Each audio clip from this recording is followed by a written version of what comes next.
Have you ever wondered how ChatGPT answers your questions in just a few seconds? Does it secretly search Google every time? No, here's what really happens.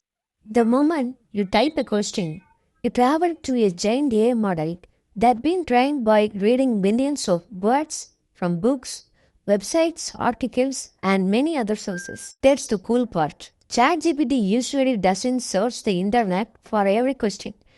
Instead, it looks for pattern it learned during training. Imagine I say the sky is.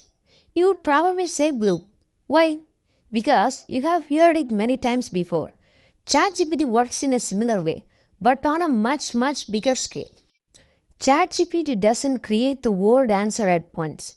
It predicts the next best word, then the next, and the next, until the answer is complete.